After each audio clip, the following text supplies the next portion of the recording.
is for a better world where we are truly valued, celebrated, and loved. Elmo is Elmo. Elmo wants to live in a world where the word racism is replaced with the word love. Enséñanos a amar y no a odiar, porque todos somos iguales. Welcome back to Coming Together, Standing Up to Racism, a CNN and Sesame Street town hall. And joining us now is Abby Cadabby. Hi, Abby. Hi, Erica. Hi, Van. Hey, how are you? How you doing, Abby? Well, like a lot of people, I'm very upset. I'm upset of how my friends across the country are being treated, and well, I know it's not right. You do? Yeah, because one time, well, my friend Big Bird, he was bullied by some other birds because of his yellow feathers and because of how big he is. And, well, it wasn't kind, and it wasn't fair. And, well, I wouldn't want to be treated like that, so I understand how Big Bird was upset. Well, you know, you're a really good friend, Abby, and you were showing a lot of empathy. Empathy? Yeah, empathy is a big word for showing that you understand how somebody else is feeling in your heart. And that also means, Abby, that you care about how other people feel. Well, I do care. I care a lot. So what did you do to support Big Bird? Well, I just told him that the yellow color of his feathers and his big size is what makes him so special, and that he should be proud of who he is, and that those other birds were wrong. And then, well, I went and told a grown-up what was happening. Yeah, well, look, that's great, Abby, because not only did you show empathy by understanding what he was going through, you also took action. You took a stand. And that's what we need people to do right now around racism. Yeah, well, I stood up for Big Bird, and I will stand up for all my family and friends across the country. Because everyone should be treated fairly and with respect, Erica and Van. Yeah, look, that's a great rule to live by, Abby. And standing up and acting are the steps that we all need to take to end racism toward the Black community and to make this world a better place for everyone to live. Yeah, and even more magical. Okay, well, I'm sending everyone some fairy hugs, okay? Twinkle out. Oh, we could all use those fairy hugs, Abby. Here to talk a little bit more about the empathy and the action that's needed to stop racism, our friends, Dr. Beverly Daniel Tatum, author of Why Are All the Black Kids Sitting Together in the Cafeteria, and Dr. Jennifer Harvey, author of Raising White Kids, Bringing Up Children in a Racially Unjust America. Good morning. I'm glad you're here. Welcome back, Dr. Tatum. Let's start with a question we've gotten from a lot of parents. As parents, how do we achieve the appropriate balance between educating our children about racism and protecting them against it, while also preserving their innocence and not overburdening them with additional anxiety? Look, I think that's the big question. It's so tough. Can you talk to us about that balance? Sure. Well, one of the things that we can say is that we want to constantly reassure our children that we as parents are going to take care of them and ensure their safety. But it is also the case that even very young children might have some experiences with name calling or someone saying you can't play. They might have learned something about racism, even if they're only 3 or 4 years old. And so talking about what's fair and unfair and how you stand up for yourself and other people is something that even young children can learn about, because even young children understand what it means to be fair and what it means to be unfair towards someone. Our next question is about a really important factor in all of this, and that's white privilege. What are some resources we can both use to further acknowledge our white privilege and to help raise up the Black community? So, Dr. Harvey, before we answer Chris's question, I just wonder if we could address what white privilege is, because I think it's more subtle than many realize. how do you define it? How do you explain it to people? So white privilege is the situation where racism, as it impacts Black communities and Latinx communities, Asian American and Native American communities, white communities are not negatively impacted by racism, and sometimes we get unjust benefits and easier access to things just because we're white, not because we deserve it. So to answer Krista's question then, she was asking, what's the right approach? What is the right approach? One of the most important things that we need to acknowledge right now is that the most dangerous kind of white privilege is to think that we can sit this justice struggle out.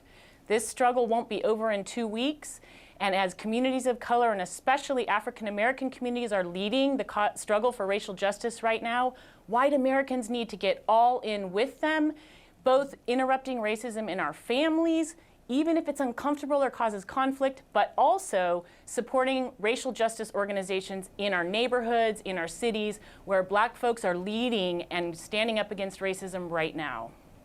We all have a role to play, and it's so important to talk about that. Jennifer, also a mom, has a question for us. She's from New Jersey. I'm having a hard time trying to figure out how to tackle the subject with my 3-year-old boy-girl twins. I used to think that raising colorblind kids was the way to go, but now I know that's not enough. What is an age-appropriate way to discuss being anti-racist and not just seeing people as being the same regardless of the color of their skin?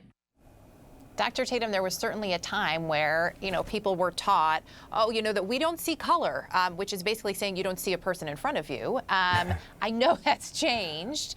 How do you answer her question?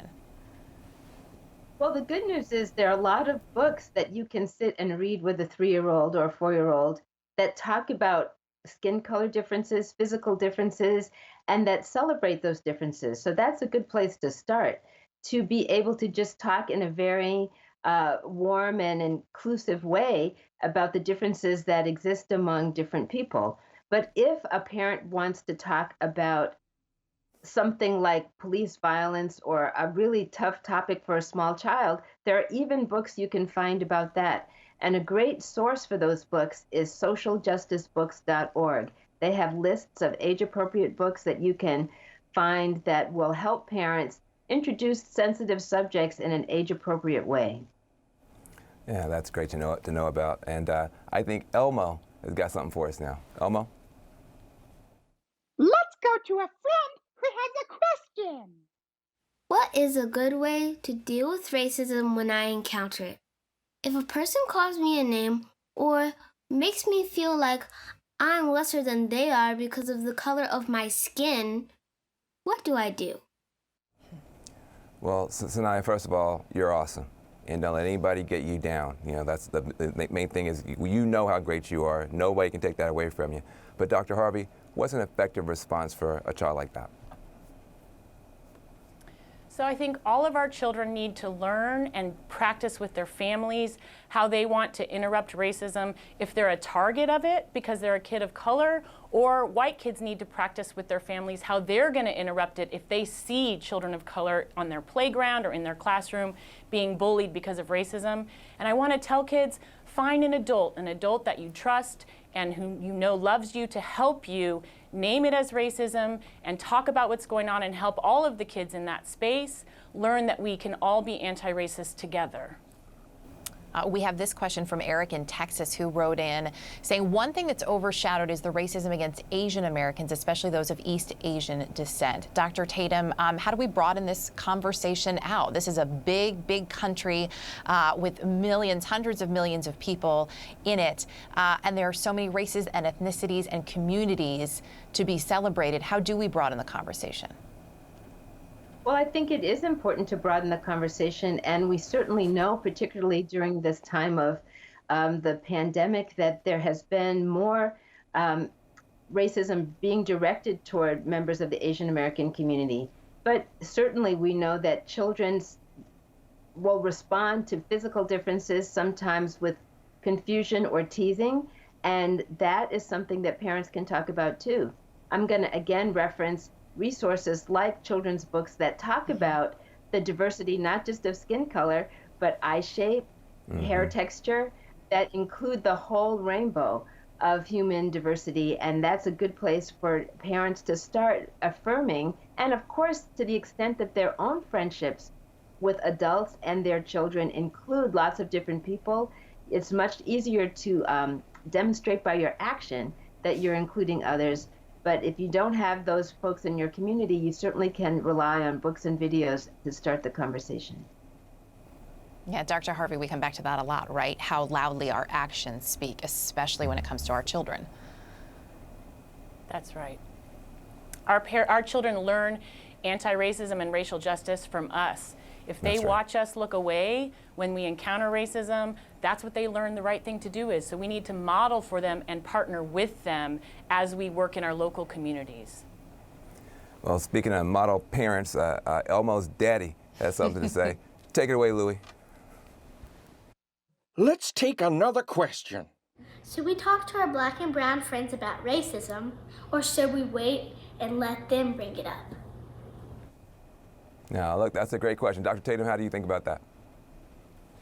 Well, I think given that all that's happening in the news, that it would be okay for a friend to say to another friend, I've been watching the news or I've been hearing about the stuff that's going on. It upsets me. I'm wondering how you feel about it. But in that conversation, what you're letting your friend know is that you're concerned. You're not just saying, you know, how do you feel? But I'm concerned about this. I feel upset about it. I'd like to talk about it. Is that okay with you? Dr. Harvey? Yeah, I agree with that. I think many times white families, white kids think we're not supposed to bring up racism, but we do care about this. If we do, we need to bring it up, engage it, challenge it, and make connections with others. Well, listen, doctors, I just want to thank you so much for being here. Appreciate you. Thanks for having me. Oh, boy.